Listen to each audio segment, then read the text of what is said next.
कुछ पाने की चिंता, कुछ खोने का डर, कुछ होने की चिंता, कुछ ना होने का डर। आपकी सारी चिंताएं, सारा डर बस इसी से जुड़ा है। जब आप किसी एक ही बात को लेकर बार बार सोचते रहते हैं, तब धीरे धीरे वो आपका संस्कार बन जाता है, आपकी आदत बन जाती है, और वो आदत धीरे धीरे एक बीमारी बन जाती है। एक सच बात कहूं आपसे, आप दुख से दुखी नहीं हैं, आप दुख की चिंता और डर से दुखी हैं। जो हुआ ही नहीं उसे लेकर दुखी हैं, या जो होकर चला भी गया उसे लेकर दुखी हैं। आजकल लोगों का बिलीफ सिस्टम ऐसा हो गया है, लोग कहते हैं कि चिंता तो करनी पड़ेगी ना, चिंता कैसे नहीं होगी। जब परेशानी और दुख इतना बड़ा हो तो चिंता तो करनी पड़ेगी। याद रखना एक बात, दुनिया का कोई भी दुख, कोई भी परेशानी आपको चिंता करने के लिए मजबूर नहीं कर सकता।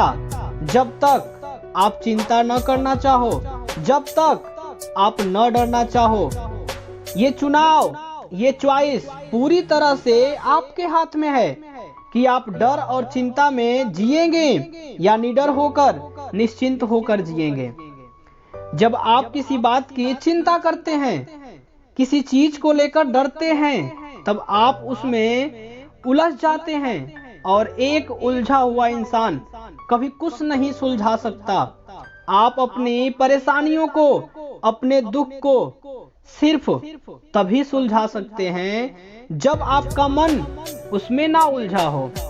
भले परिस्थितियां कैसी भी हो, पर अगर उस परिस्थितियों में आपका मन भी उलझ गया तो आप उसे कभी सुलझा नहीं पाएंगे। एक आश्रम में बहुत सारे शिष्य रहते थे, लेकिन एक शिष्य पर गुरुजी का बहुत प्यार था, बहुत स्नेह था, और इसे देखकर बाकी शिष्यों को बहुत ईर्ष्या होती थी। तो उन्होंने एक दिन गुरुजी से पूछा कि ऐसा इसमें क्या है जो आप इसे सबसे ज्यादा प्यार करते हैं।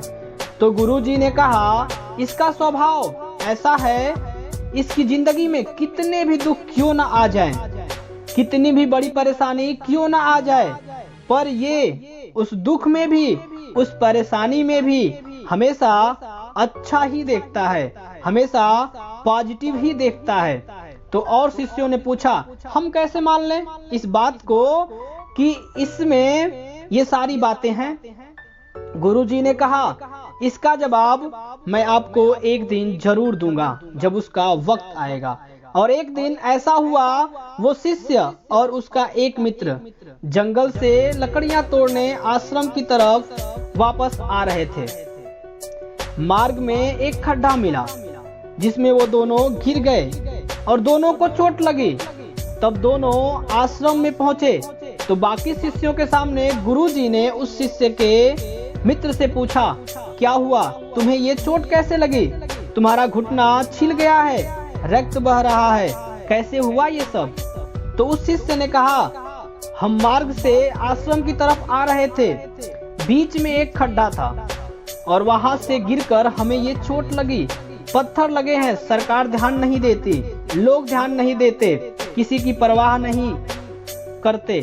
मुझे इतनी चोट लगी है, मेरा घुटना छिल गया है, मेरा खून बह रहा है, मुझे बहुत गुस्सा आ रहा है कि कोई इस बात पे ध्यान नहीं दे रहा। गुरुजी ने कहा, कोई बात नहीं, आप बैठ जाओ। फिर जिस शिष्य से गुरुजी ज्यादा प्रेम करते थे उससे पूछा, तुम्हें ये चोट कैसे लगी? तुम्हारा भी खून बह रहा है, तुम्हारा भी घुटना छिल गया है। तो उसने कहा, गुरुजी सच बात तो ये है कि धरती माता को आज मुझ पे बहुत प्यार आ रहा था और उन्होंने मुझे अपने सीने से लगा लिया, मुझे अपने गले से लगा लिया। मुझे तो यही महसूस हो रहा है कि धरती माता आज मुझे प्यार करना चाहती थी, लेकिन मेरी थोड़ी लापरवाही की वजह से मुझे थोड़ी सी चोट आ गई है। पर मैं बहुत खुश हूँ कि धरती माँ ने आज खुद मुझे अपने गले से लगाया है। तो गुरुजी ने कहा, देखा, परिस्थिति एक है पर देखने का नजरिया दोनों का अलग अलग है।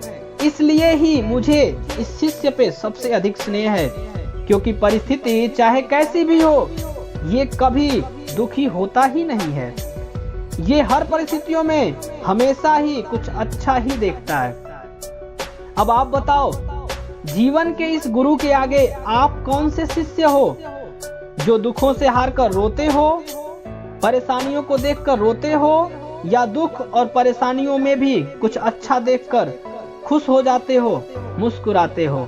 परिस्थिति चाहे कैसी भी हो, आपके मन की स्थिति मजबूत है तो दुनिया में आपको कोई दुख नहीं पहुंचा सकता, आपको कोई नहीं डरा सकता, आपको कोई चिंता में डाल ही नहीं सकता। सब कुछ आपके ऊपर डिपेंड करता है।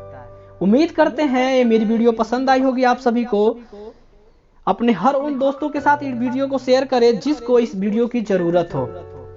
और यदि वीडियो अच्छी लगी हो तो चैनल को सब्सक्राइब कर लीजिएगा। Okay, best of luck. जय हिंद, वंदे मातरम।